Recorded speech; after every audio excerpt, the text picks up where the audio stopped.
अरे हमरा याद है भाई। अरे हमरा याद है, तुम एकदम चुप हो जाओ तुम लोग। क्या नहीं हुआ? हाँ, आएगा। ब्लरे दिख रहा है रे। हो जाएगा साफ।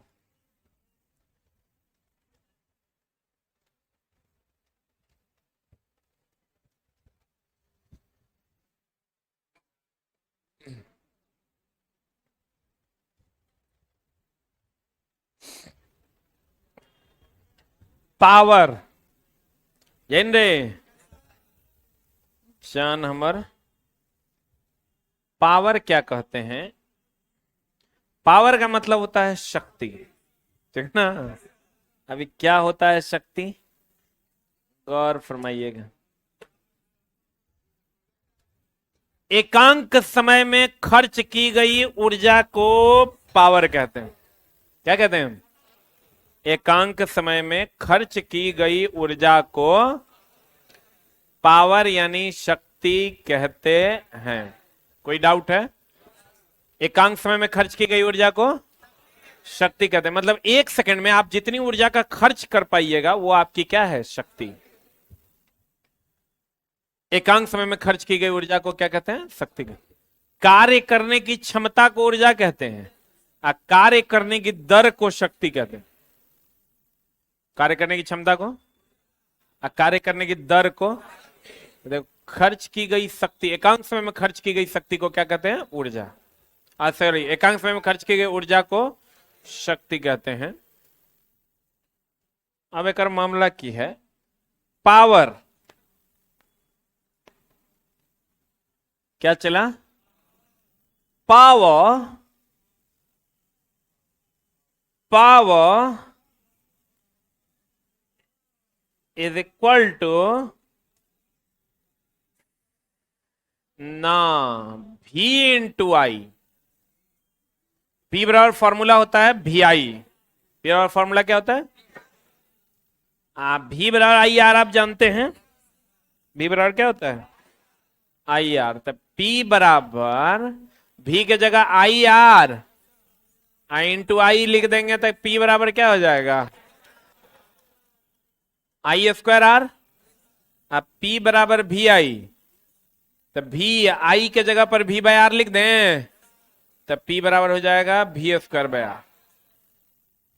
तो तीन फॉर्मूला होता है। एक होता है P बराबर VI, P बराबर I square are and P बराबर V स्क्वायर बाय आर। ये तीन फॉर्मूले होते हैं पावर के। अब जब जैसा देगा उस हिसाब से आपको सवाल बना देना है। जैसे अगर वोल्टेज, बड़ा सिंपल सिंपल सवाल, इस बार का ग्रुप डी का सबसे फेमस सवाल, सबसे आसान अगर कहेगा इस बार ग्रुप डी में क्या पूछा, तो हम कहेंगे पावर के फॉर्मूले पे क्वेश्चन।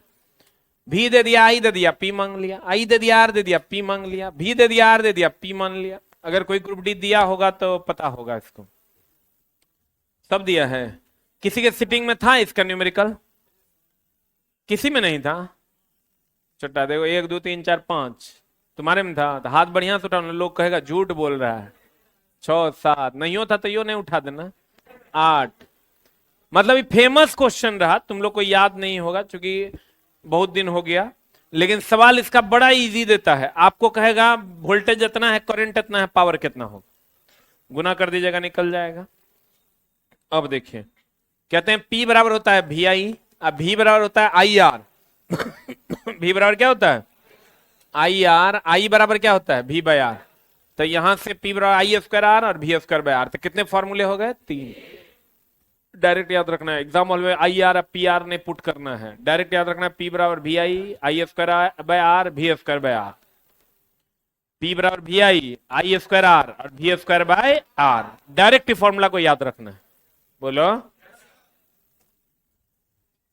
अब चला, कहते हैं इसका जो एसआई मात्रक है पावर का, शक्ति का, इसका एसआई मात्रक है वाट। क्या चला? और इसका व्यवहारिक मात्रक जो है व्यवहारिक मात्रक वो है एचपी। एचपी बोले तो हॉर्स पावर। एक हॉर्स पावर बराबर 746 वाट। पहले जब आपके चाचा जी लोग जॉब लिए होंगे ना, उस टाइम ये क्वेश्चन बड़ा वीवीआई हुआ करता था। एक एचपी बराबर कितना वाट? 746 वाट। ठीक है। व्यवहारिक मात्रक क्या है? एचपी, हॉर्स पावर, और इसका एसआई मात्रक क्या है? वाट। और एक एचपी बराबर 746 वाट। एक मीट्रिक अश्व शक्ति होता है। एक एचपी बराबर 746 वाट तो होवे करता है। एक मीट्रिक अश्व शक्ति बराबर होता है, क्या होता है फॉर्मूला? 735.5 वाट। एक मीट्रिक अश्व शक्ति बराबर होता है 735 दशमलव कितना वाट? 5 वाट। 1 किलोवाट आवर बराबर इतना एचपी होता है। कहता है शक्ति का ऐसा ही मात्रक एक एचपी बराबर एक मीट्रिक अश्व शक्ति बराबर। अश्व शक्ति और किलोवाट आवर में संबंध है। 1 kilowatt hour is equal to 1.34 HP. अब आते हैं, चला धारिता किसमें आते हैं? धारिता क्या है? धारण करने की क्षमता धारिता कहलाती है। किसी भी चीज को जब आप धारण करते हैं, उसकी आपकी जो क्षमता है, जैसे मेरे धारण करने की क्षमता है कि मुर्गा मिल गया था, आधा किलो चावल के भात बोल रहे, रोटी दाल भुजिया मिल गया था 100 ग्राम। तो मेरी धारिता जो है वो बढ़ भी सकती है, घट भी सकती है। तो वैसे ही सबकी धारण करने की क्षमता अलग अलग है। सब आदमी एक जैसा खाता है? नहीं खाता है। कुछ कुछ आदमी देखना वो इतना खाएगा, बैठ गया मतलब समझ लो कि तो और कुकर में भात नहीं बचेगा। लेकिन कुछ कुछ आदमी की धारण करने की क्षमता कम होती है, वो अपना 2 रोटी खाया अपना उठे। हम लोग नाश्तो खाने जैसा खाते हैं, बोरे बैठे नाश्ता करने 6 रोटी खाएंगे नहीं तो फिर मन नहीं भरेगा। लेकिन कुछ लोग देखना वो एकदम जस्ट 2 रोटीज आराम एकदम खाने है तो भर मन खाओ। तो अगर अगर अगर सबके धारण करने की क्षमता अलग अलग है। एक बात बताइए आप कि धारिता जो होती है क्यू आवेश, हमको ही बताइए, जितना ज्यादा बैटरी चार्ज होगा उतना ज्यादा वोल्टेज की कम वोल्टेज? पक्का? बड़ा बुद्धियार है तुम लोग जी। जितना ज्यादा बैटरी चार्ज होगा उतना ज्यादा वोल्टेज। ध्यान देना, 2016 में जब पढ़ाते थे चला लड़का के मुंह से आवाजें नहीं निकलता था। अब तब के लड़का और अब के लड़का में आसमान धरती का फर्क है। कहते हैं बैटरी में जितना ज्यादा चार्ज होगा उतना ज्यादा वोल्टेज होगा। हम लोग कहते हैं बैटरी चार्ज है लगाओ फुल वोल्टेज देगा। कभी हम लोग कहते हैं बैटरी चार्ज है वोल्टेज कम देगा। तो इसका मतलब आवेश जो है, चार्ज जो है, वो समानुपाती होता है वोल्टेज के। Q समानुपाती V। बाहर चला तो Q समानुपाती का चिन्ह हटाएंगे, इक्वल टू आएगा C इंटू V। ठीक है। C बराबर हम लिख सकते हैं Q बाई V।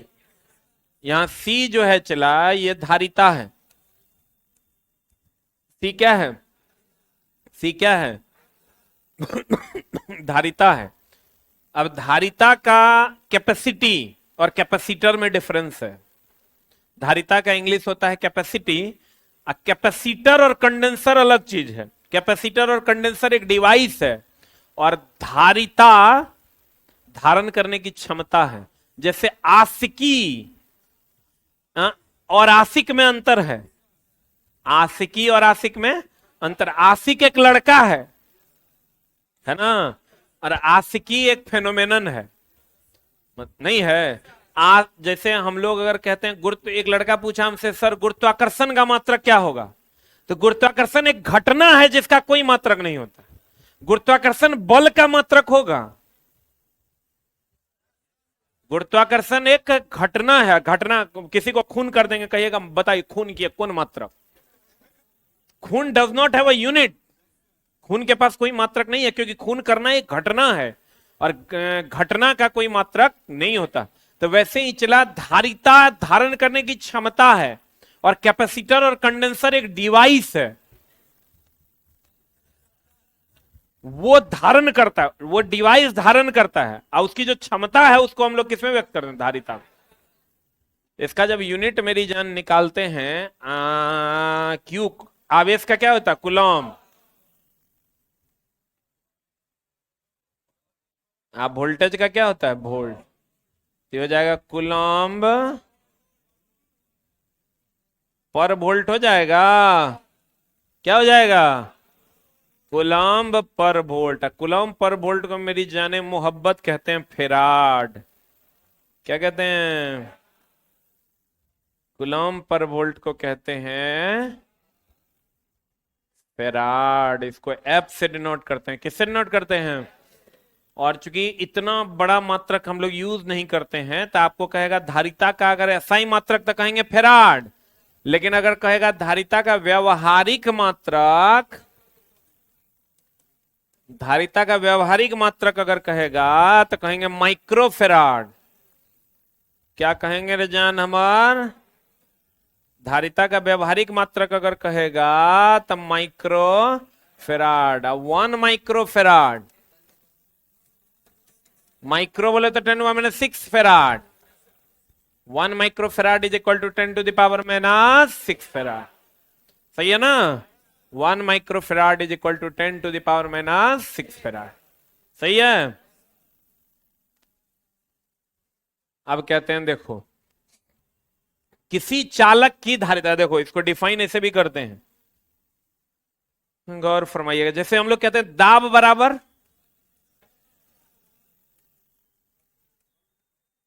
बल बटा क्षेत्रफल, यही रे। एकांक क्षेत्रफल पर लगने वाले बल को दाब कहते हैं। कहते हैं तो यहां डिफाइन करेंगे, एकांक विभव उत्पन्न करने के लिए आवश्यक आवेश की मात्रा को धारिता कहते हैं। बोला रे, एकांक विभव उत्पन्न करने के लिए आवश्यक आवेश की मात्रा को धारिता कहते हैं।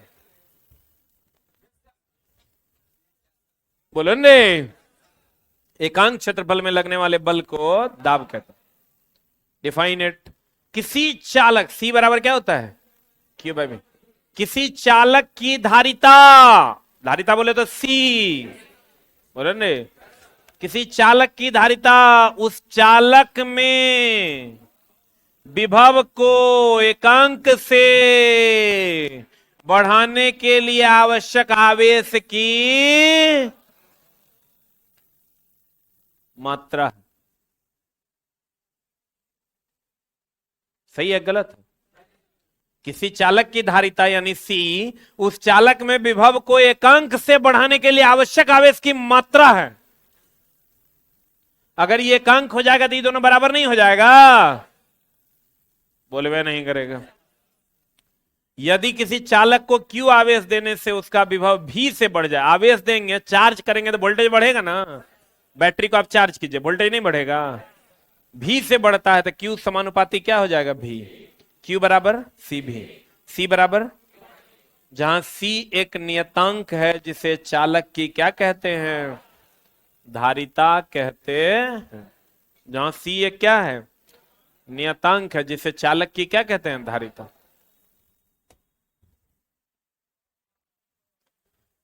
धारण करने की क्षमता हर चीज की अलग अलग होती है। इनका अलग होगा और इनका अलग। कहने का मतलब चला, धारण करने की क्षमता अलग अलग डिवाइस की क्या होती है? अलग अलग। जैसे तुम बियर पी लोगे 10 गो, दारू पी के दिखाओ 10 बोतल, नहीं पी पाओगे। तो क्योंकि सब पदार्थ पर भी निर्भर करता है कि वह पदार्थ कौन सा है। पदार्थ अगर हर पदार्थ की धारण करने की क्षमता अलग अलग है, तो कहने का सेंस ये है कि इसका सही मात्रक क्या हो जाएगा? सी बराबर क्यू बाय भी। तो क्यू बाय भी तो कूलम बटा वोल्ट हो जाएगा। कूलम पर वोल्ट होता है। अब बताओ, धारिता धारण करने की क्षमता है, तो मेरी धारण करने की क्षमता का कोई दिशा है क्या? अदिश है। बोलो ने, ऐसा है खाली हम पूरब की तरफ धारण करेंगे, पश्चिम में नहीं करेंगे। तो कहता है धारिता एक अदिश राशि है। इसका व्यवहारिक मात्रक, इसका व्यवहारिक मात्रा 1 माइक्रोफेराड बराबर 10⁻⁶ फेराड, और 1 फेराड बराबर 96,500 कूलम। 1 फैराड बराबर कितना? अब देखो, अगर कोई गोलाकार चालक है, अगर कोई गोलाकार चालक है, मान लीजिए ये कोई गोलाकार चालक है जिसकी त्रिज्या कितनी है? R। अगर कोई गोलाकार चालक है जिसकी त्रिज्या कितनी है? R, तो इसकी जो धारिता होगी ये होगा 4 पाई एप्सिलॉन नॉट R। इसकी अगर कोई गोलाकार चालक है तो उसकी धारिता होती है 4 पाई एप्सिलॉन नॉट R। क्या होती है धारिता? 4 पाई। मां कसम, बचपन में हमको बहुत काट लिया था। ये चला देखो, माँ माँ होती है। बचपन में ही हमको क्या हुआ, बुखार लगल था, हम चले गए बाथरूम। पहले तो बाथरूम हुआ नहीं करता था, तब खेत में चले गए। खेत में गए तब एगो तौलिया लपेट ले थे, उधर से जो है इसका झुंड आया और हमारे ऊपर हमला कर दिया। हमला कर दिया, चला समझो कि सब जो है हम भागे, जिधर जन्म जाते थे ना उधर उधर ही जाता था, सब छोड़ दिया। अब माँ देखो, माँ माँ होती है। माँ जो है कंबल लेके हमरा अपने में लपेट के ऊपर से कंबल दे के खींच खींच के फेंकने लगी। ओकरो काट रहा है, सब चारों तरफ से चाची चचा सब देख रहा था। हम कहते थे कोई हमको बचाओ। तब मम्मी रोटी बना रही थी तो उसको जाके कोई बोला, तो वो भागी भागी आई। अब भागी भागी आई तो समझो कि वो कंबल एगो रखल था, ली हमरो ओढ़ा के वो अपनो वही कंबल में घुस गई।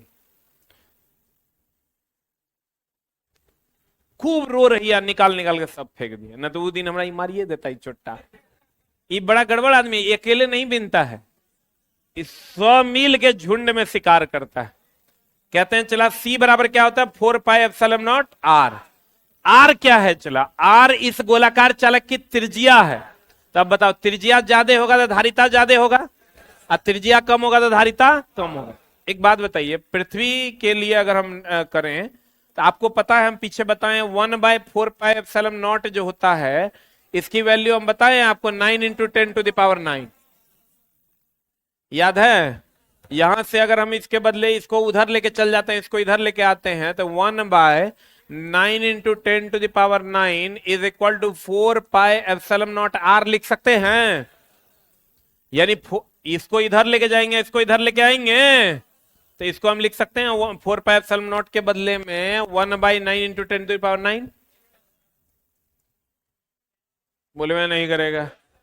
इंटू R त्रिज्या, पृथ्वी की त्रिज्या होती है 6500 किलोमीटर। किलोमीटर है तो 1000 किलोमीटर के बदले 1000 होगा ना, 6400 रे, ये होता है 6400 किलोमीटर। 6400 किलोमीटर होगा, 6400 किलोमीटर है तो मीटर में बदलोगे तो 1000 से गुना करोगे ना। इसको जब चला सॉल्व करोगे ना तो आ जाएगा 711 × 10⁻⁶ फैराड। ये हो जाएगा C is equal to 711 micro farad. अब इसका क्या मतलब है? किसी भी गोलाकार चालक की त्रिज्या जो धारिता जो होती है उसका फॉर्मूला होता है 4 पाई एप्सिलॉन नॉट R। त्रिज्या बढ़ेगा तो धारिता बढ़ेगा, त्रिज्या घटेगा तो धारिता घटेगा। अगर पृथ्वी की धारिता हमको निकालनी है और R के बदले 6400 किलोमीटर रखते हैं, तो ये पूरा को सॉल्व करने के बाद आता है 711 माइक्रोफैराड। बताइए, पृथ्वी की धारिता धारण करने की जो क्षमता है, क्या उसको नापा जा सकता है? तो जितना दीजिएगा वो ले लेगा। तो कहा गया है कि गणना करने पर पृथ्वी की धारिता 711 माइक्रोफैराड है, जबकि पृथ्वी की वास्तविक धारिता अनंत होती है। नहीं समझे? तो गणना करने पर पृथ्वी की धारिता कितनी है? आज जबकि वास्तविक रूप से पृथ्वी की धारिता कितनी है? कितनी? अनंत होती है। आपको दोनों क्वेश्चन अलग अलग पूछेगा। अब एक बात बताइए, धारिता अगर अनंत है, धारिता क्या है? चला धारिता बोले C का मान क्या है? अनंत। आपको पता होगा anything by 0 is equal to infinite होता है, बोलन रे। 0/anything इज इक्वल टू 0 होता है, ये पढ़े हैं कहीं? अब बताइए कि C बराबर Q/V, तो V बराबर हम लिख सकते हैं Q/C। अरे बोलो ना रे, v बराबर q बाई सी लिखेंगे, c का मान अनंत है पृथ्वी के लिए, तो एनीथिंग बाय अनंत इज इक्वल टू 0 ना, तो वोल्टेज कितना हो जाएगा? नहीं समझा? अगर c का मान पृथ्वी की धारिता होती है अनंत, तो कितनों धारण कर सकता है? v बराबर q बाई सी, c बराबर q बाई भी। अरे फॉर्मूला बता मेरी जान, c बराबर q बाई भी जानते हो, तब v बराबर q बाई सी होगा, तो हो जाएगा c का मान अगर अनंत हो जाएगा तो एनीथिंग बाय अनंत इज इक्वल टू कितना हो जाएगा? एनीथिंग बाय अनंत इज इक्वल टू 0। तो आप कहते हैं पृथ्वी की धारिता होती है अनंत, अब विभव होता है 0। अगर याद ना रहे तो इसको ऐसे याद रखिएगा, फिर हम बताते हैं। देखो पृथ्वी की अगर कहेगा गणना करने पर पृथ्वी की धारिता कितनी, 711 माइक्रोफेराड।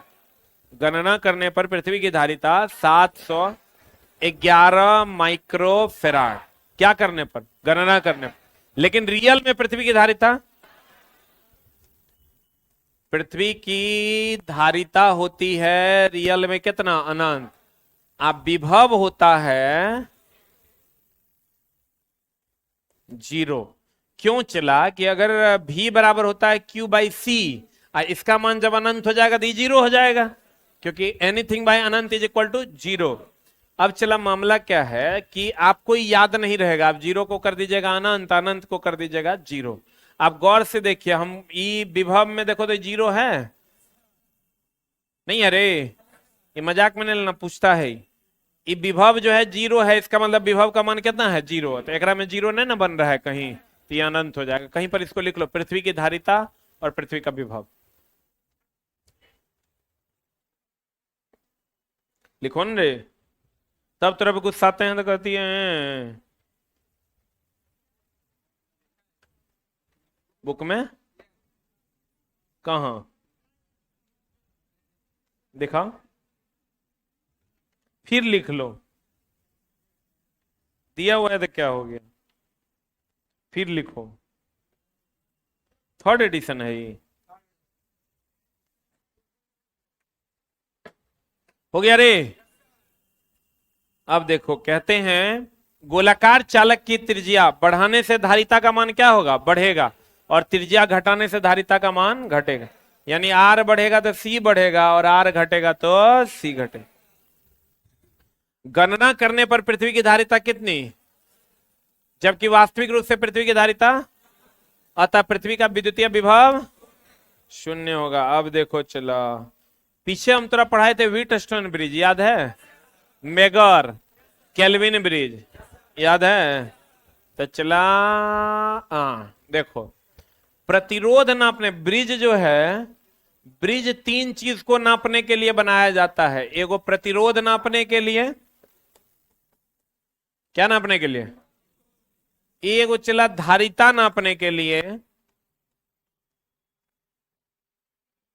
एगो प्रेरकत्व नापने के लिए।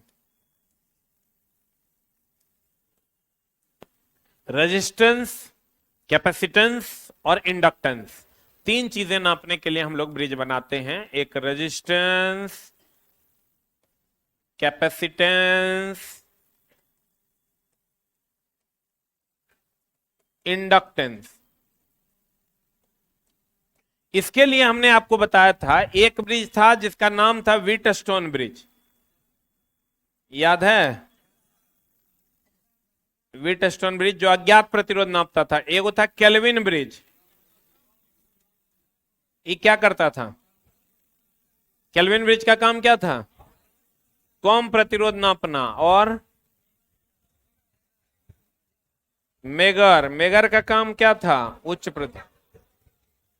मेगर का काम था उच्च या कुचालक का प्रतिरोध नापना, या पृथ्वी का प्रतिरोध नापना, याद है?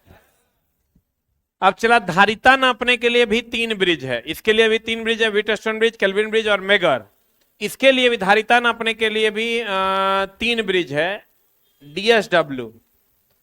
और इसके लिए भी 3 ब्रिज है जिसका नाम है MHA। DSW बोले तो De Sauty, De Sauty bridge, Schering bridge, Wien bridge. कितने ब्रिज हैं? 3। कौन कौन? डिसॉटी, सियरिंग और वीन ब्रिज। उसके बाद प्रेरकत्व नापने के लिए भी 3 ब्रिज है, जिसको हम लोग MHA कहते हैं। एम बोले तो मैक्सवेल ब्रिज,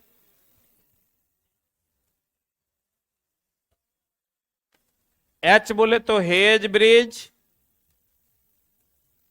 ए बोले तो एंडरसन ब्रिज। गौर फरमाइएगा। प्रतिरोध, धारिता और प्रेरकत्व कितने प्रकार के हैं? 3। तीनों को नापने के लिए ब्रिज अलग अलग है। जैसे प्रतिरोध नापने के लिए व्हीटस्टोन ब्रिज, केल्विन ब्रिज और मेगर। धारिता नापने के लिए 3 है, डिसॉटी, सियरिंग, वीन। और प्रेरकत्व नापने के लिए भी 3 है, मैक्सवेल, हेज, एंडरसन। तो आप क्या कीजिए, चला आप याद रखिए DSW MHA। क्या याद रखिए? DSW MHA याद रखिए। क्या? DSW MHA, DSW MHA, DSW MHA, DSW MHA, DSW MHA, DSW MHA। DSW बोले तो डिसॉटी, सियरिंग और वीन। वीन ब्रिज से आवृत्ति भी नापा जाता है।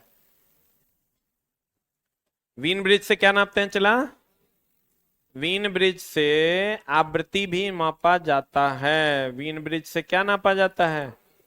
आवृत्ति नापा जाता है। डिसॉटी ब्रिज से भी चला एप्सिलॉन नॉट का मान नापते हैं, वो अलग से बात कर लेंगे। अब देखो, तो आपको याद रखना है क्या? DSW MHA, DSW MHA। आप DSW MHA किसका है? DSW और किसका है MHA के लिए आप याद रखिए, यहाँ C से स्टार्ट होता है ना, तो C के बाद क्या होता है? D। देखो ना, कैपेसिटी तो C, यहाँ होता है D। तो कैपेसिटी नापने, कैपेसिटेंस नापने के लिए DSW आता है, इसके लिए तब MHA हो जाएगा। बोलो ना रे, आप याद रखिए DSW MHA, DSW MHA। कहता है धारिता मापने वाले ब्रिज कौन कौन? DSW, डिसॉटी, सियरिंग और वीन। प्रेरक मापने के लिए MHA, मैक्सवेल, हेज, एंडरसन। अब वीन ब्रिज क्या नापता है? आवृत्ति। Shearing bridge relative permittivity, relative permittivity यानी आप कह सकते हैं एप्सिलॉन का नाम मान नापता है। किसका मान नापता है? एक तो चला सियरिंग ब्रिज जो है वो धारिता तो 90 करता है, सियरिंग ब्रिज धारिता 90 करता है, ये एप्सिलॉन को भी नापता है। और वीन ब्रिज धारिता तो 90 करता है, फ्रीक्वेंसी को भी नापता है। बोलन रे, वीन ब्रिज किसको नापता है? फ्रीक्वेंसी को भी। और सियरिंग ब्रिज एप्सिलॉन को भी नापता है, जिसको आप परमिएबिलिटी या परमिटिविटी कहते हैं। अब चला संधारित्र। अब संधारित्र हो गया जो आपके पंखा में लगल है। कैपेसिटर, इसी को हम लोग कंडेंसर भी कहते हैं। कैपेसिटर का दूसरा नाम क्या है? कंडेंसर। ई क्या करता है? चला ई इसका काम क्या है? जैसे आप पंखा ले लीजिए, कभी पंखा चला पेन से धक्का देके चलाए हैं? नहीं चलाए। कभी ऐसा हुआ होगा कि पंखा नहीं चल रहा है तो इसे पेन घुसा दिया, इसे ठेल दिया तो चलने लगे। ऐसा हुआ है क्या? तो चला अगर ट्रेन में अक्सर हुआ करता है। तो ट्रेन में जो चला अक्सर हुआ करता है, तो ऐसा क्यों होता है? क्योंकि उसका कैपेसिटर या कंडेंसर खराब हो जाता है। क्या खराब हो जाता है? कैपेसिटर या कंडेंसर उसका खराब हो जाता है, तो हम लोग पेन लेके इसे मार देते हैं, चलने लगता है। बोलो रे, तो कैपेसिटर और कंडेंसर का काम है उसमें धक्का देना। क्योंकि आप समझो मोटर जो है, जितना बल पर वो अभी रेगुलर चल रहा है, स्टार्ट करने के लिए इसका 1.5 गुना बल लगाना पड़ता है। कितना गुना? 1.5 गुना बल लगाना पड़ता है। तो वो 1.5 गुना बल कौन लगाएगा? वही कंडेंसर। वो खोल दोगे तो इसका स्पीड कम हो जाएगा, क्योंकि वो हमेशा एगो धक्का देने का काम करता है। तो करता क्या है चला कि चार्ज को स्टोर करता है। अगर इसमें करंट दोगे ना, तो जैसे इसमें करंट दोगे, ये AC को जाने देता है और DC को क्या कर लेता है? स्टोर कर। स्टोर करके यही सप्लाई के साथ और थोड़ा मिला देता है, बहुत तेजी से धक्का मार देता है। ये दोनों फैन में होता है। AC फैन में भी होता है, DC फैन। AC से चलने वाले फैन में भी होता है, और बैटरी यानी DC से चलने वाले फैन में भी होता है। ये स्थैतिक युक्ति है। जैसे पंखा, ये गतिशील युक्ति है। ट्रांसफार्मर स्थैतिक युक्ति है। कंडेंसर स्थैतिक युक्ति है। अस्थिर रहता है, ये गतिशील नहीं होता है। तो कैपेसिटर देखो तो वो अस्थिर है कि गतिशील है? अरे अस्थिर ना है, इसको हम स्थैतिक युक्ति कहते हैं। और चूंकि विद्युत धारा दिया हुआ है इसलिए इसको हम लोग विद्युत स्थैतिक युक्ति कहते हैं। कौन युक्ति कहते हैं? विद्युत स्थैतिक युक्ति कहते हैं। क्यों? क्योंकि विद्युत धारा दिया है। ट्रांसफार्मर भी एक प्रकार का विद्युत स्थैतिक युक्ति है। ट्रांसफार्मर एक प्रकार का, क्योंकि विद्युत धारा दी है और वो अस्थिर है तो उसको हम विद्युत स्थैतिक युक्ति कहते हैं। मोटर जनरेटर को विद्युत गतिज युक्ति कहते हैं, क्योंकि विद्युत धारा दी है और गति में है तो इसलिए उसको विद्युत गतिज युक्ति कहते हैं। कहते हैं संधारित्र, कैपेसिटर। यह एक ऐसी व्यवस्था है जिसके द्वारा आवेश की उपयुक्त मात्रा को एकत्रित किया जाता है। यह एसी को अपने से जाने देता है और डीसी को क्या कर लेता है? स्टोर करता है। कहता है यह एसी डीसी दोनों पर काम करता है, दोनों फैन में चाहिए, एसी फैन में भी और डीसी फैन में। कहता है यह डीसी को रोकता है और एसी को प्रवाहित होने देता। कैपेसिटर और कंडेंसर एक के बात है। चला, कैपेसिटर कहिए या कंडेंसर कहिए, बतवा इज सेम। आप इस टाइप का भी कंडेंसर देखे होंगे, इस टाइप का तो पंखे में लगल देखे होंगे, इस टाइप का भी देखे होंगे, इस टाइप का देखे हैं? कहां देखे हैं? अरे सर्किट बोर्ड में नहीं देखा है, इहो देखा होगा। बोलो न रे, एगो जो लमका है वो तो देखबे क्या होगा, जो पंखा में लगल रहता है। तो कैपेसिटर अलग अलग टाइप के होते हैं जिसमें हम लोगों को पढ़ना है। देखो, फिक्स कैपेसिटर है, पोलराइज कैपेसिटर है, वेरिएबल कैपेसिटर है। हम लोगों को जो पढ़ना है वो है पैरेलल प्लेट कैपेसिटर। क्या है? चला, जो अभी हम लोग यूज भी करते हैं उसका नाम है parallel plate capacitor. Parallel plate capacitor. अब पैरेलल प्लेट कैपेसिटर समानांतर प्लेट संधारित्र। अभी क्या है? चला जी, गौर फरमाइएगा। इसमें दो प्लेट एक दूसरे के समानांतर होते हैं। इसमें दो प्लेट एक दूसरे के क्या होते हैं? समानांतर होते हैं। कितने प्लेट? दो प्लेट एक दूसरे के समानांतर होते हैं। और अगर मान लीजिए कि ये धन ध्रुव है और ये ऋण ध्रुव है, ध्यान दीजिएगा। पैरेलल प्लेट कैपेसिटर में क्या होता है? एक सिरा ये निगेटिव प्लेट है और ये क्या है? Positive plate. जो सिरा बैटरी के ऋण ध्रुव से जुड़ा होता है, बैटरी और कैपेसिटर के सिंबल में डिफरेंस है। ये सिंबल जो है चला, ये बैटरी का है और ये सिंबल जो है ये कैपेसिटर का है। दोनों लाइन बराबर होगा तो कैपेसिटर, एक बड़ा एक छोटा होगा तो बैटरी। अब देखिए, कहते हैं जो सिरा बैटरी के धन ध्रुव से जुड़ा होगा उस पर धन आवेश, और जो सिरा बैटरी के ऋण ध्रुव से जुड़ा होगा उस पर ऋण आवेश। जो सिरा बैटरी के धन ध्रुव से जुड़ा होगा उस पर धन आवेश, और जो सिरा बैटरी के ऋण ध्रुव से जुड़ा होगा उस पर ऋण आवेश। सही है? धन सिरे से जुड़े पर क्या होगा? धन आवेश। ऋण सिरे से जुड़े पर क्या होगा? ऋण आवेश। सही है? अब चला जी, मामला क्या है, हम कहेंगे कि पैरेलल प्लेट कैपेसिटर में दो प्लेट एक दूसरे के पैरेलल होते हैं, समानांतर होते हैं। इसके मान लो दोनों प्लेट के बीच की दूरी कितनी है? डी। कितनी है? अब प्रत्येक प्लेट का क्षेत्रफल मान लेते हैं ए है। बोलन रे, निर्वात की परम विद्युतशीलता सबको पता है एप्सिलॉन नॉट होता है। तब धारिता जो होता है किसी भी प्लेट का वो होता है epsilon not a by D. अगर कोई दो प्लेट एक दूसरे से के समानांतर हो तो प्लेट का जो सिरा धन आवेश से जुड़ा होगा उस पर धन आवेश जमा होगा, और जो सिरा ऋण आवेश से जुड़ा होगा, निगेटिव प्लेट से जुड़ा होगा, उस पर ऋण आवेश जमा होगा। अगर दोनों प्लेट के बीच की दूरी डी हो और प्रत्येक प्लेट का क्षेत्रफल ए हो तो इसकी जो धारिता होती है वो एप्सिलॉन नॉट ए बट्टा डी होती है। अगर क्षेत्रफल बढ़ेगा तो धारिता बढ़ेगा, क्षेत्रफल घटेगा तो धारिता घटेगा। क्षेत्रफल क्या है? प्रत्येक प्लेट का क्षेत्रफल। डी क्या है? दोनों प्लेट के बीच की दूरी। ये बढ़ेगा तो ये घटेगा, ये घटेगा तो ये बढ़ेगा।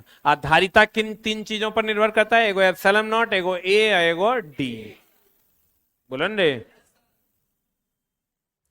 कहता है पैरेलल प्लेट कैपेसिटर, इसमें समान धातु के समान क्षेत्रफल के दो प्लेट एक दूसरे से कितना दूरी पर रखे जाते हैं? कितना दूरी पर? डी दूरी पर रखे जाते हैं। मान लीजिए ये दोनों के बीच की दूरी क्या है? डी है। इसका फॉर्मूला होता है धारिता का एप्सिलॉन नॉट ए बटा डी। कहता है कैपेसिटर विद्युत स्थैतिक क्षेत्र में ऊर्जा रखता है कि विद्युत गतिज क्षेत्र में?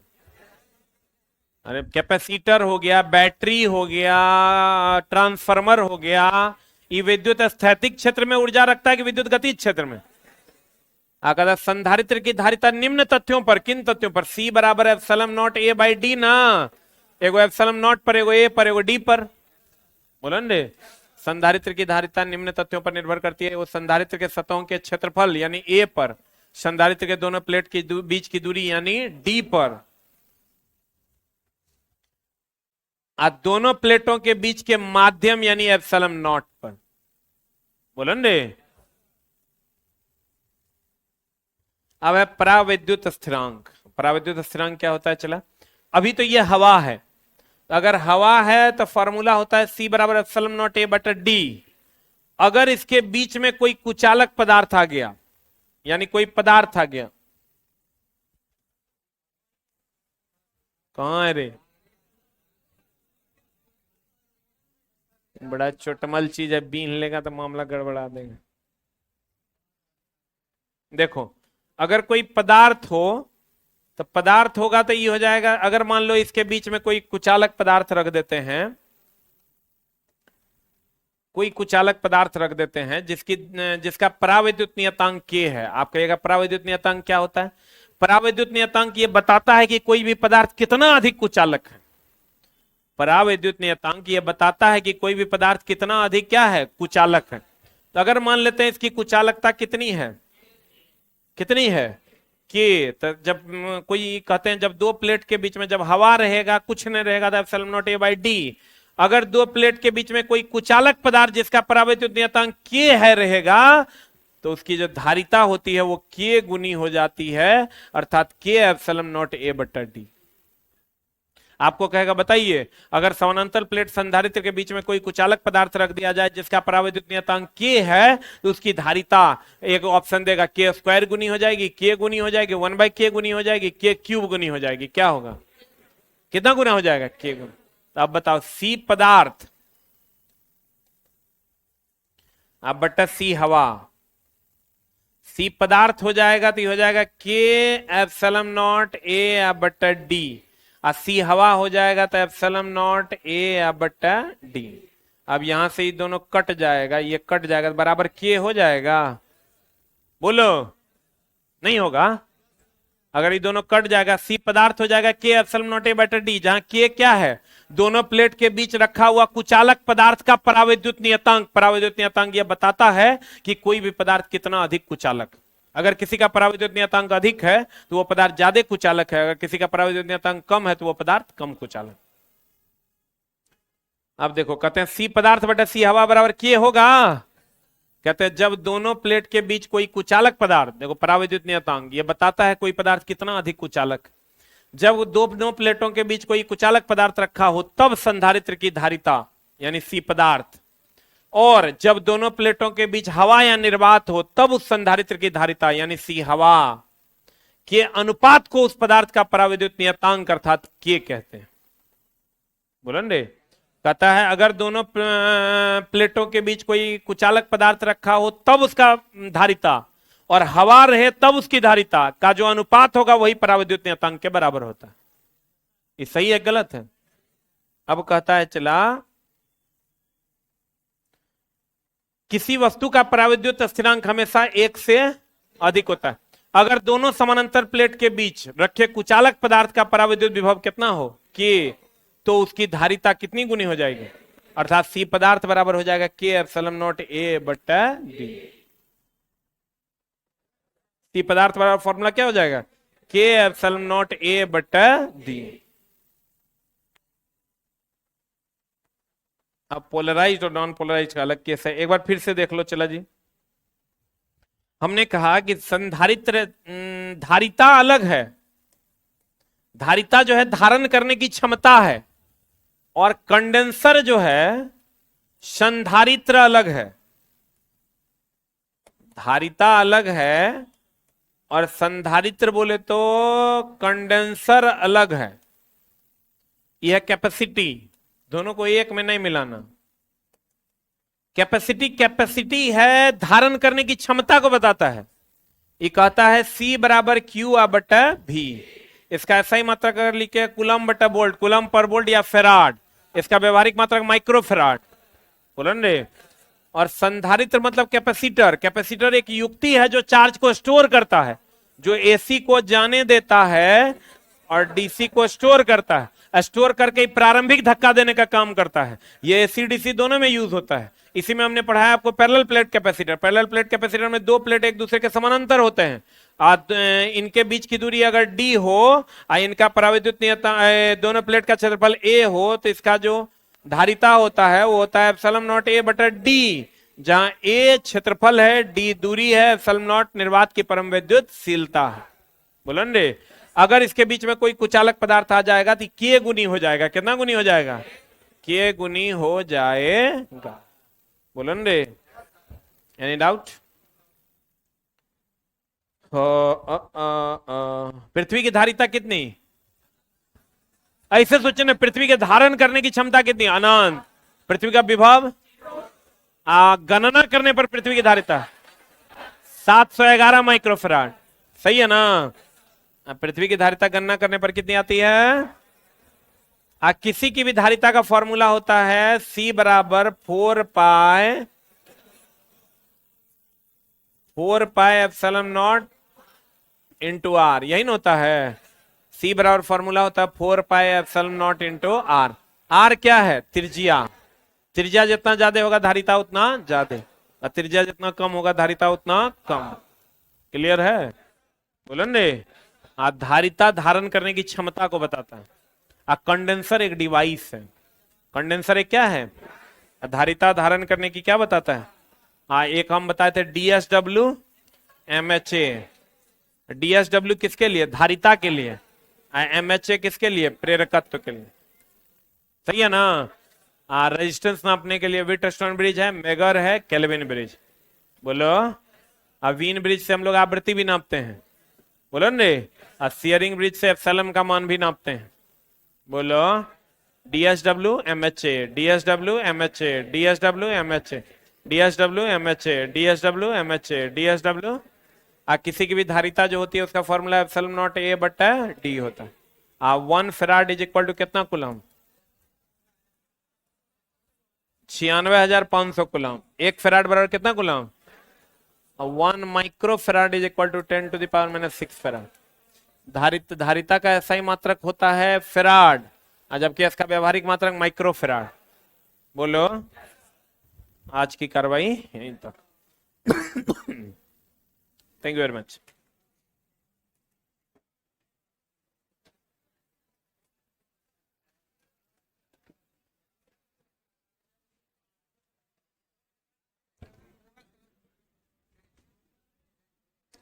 चला, मैं जो मेमोरी टेस्ट दिए ना इलेक्ट्रिकल वाला, अगला सप्ताह में होगा मिड ऑफ द वीक में टेस्ट। आज है सोमवार, मंगलवार को आपका क्लास होता है ना, तब बुधवार को आपका टेस्ट हो जाएगा इसी टाइम। और सारे बच्चे टेस्ट देंगे। कोढ़ियागिरी कीजिएगा तो आनी मुनी हम नहीं जानी, ठीक ना? देख लीजिए फिर। कल वाला माइंड टेस्ट होगा, कल 12 बजे माइंड टेस्ट है ना। कल 12 बजे 5 रुपया लगाना है और माइंड टेस्ट देना है। लेकिन पिछवाड़े में कुबत होगा तो पढ़ के आना, क्योंकि तेरे में कुबत होगा नहीं तो पढ़ के आएगा। तू तो है निर्लज, बेशरम, बेहया, मुर्गा खाएगा सूतेगा, तो फिर नहीं होगा नौकरी तो हमरा नहीं कहना। कल 12 बजे माइंड टेस्ट है और बुधवार को इलेक्ट्रिकल का माइंड टेस्ट होगा। और सारा आज बिग बूस्टर पे चले जाइए ऑनलाइन वाले, आज से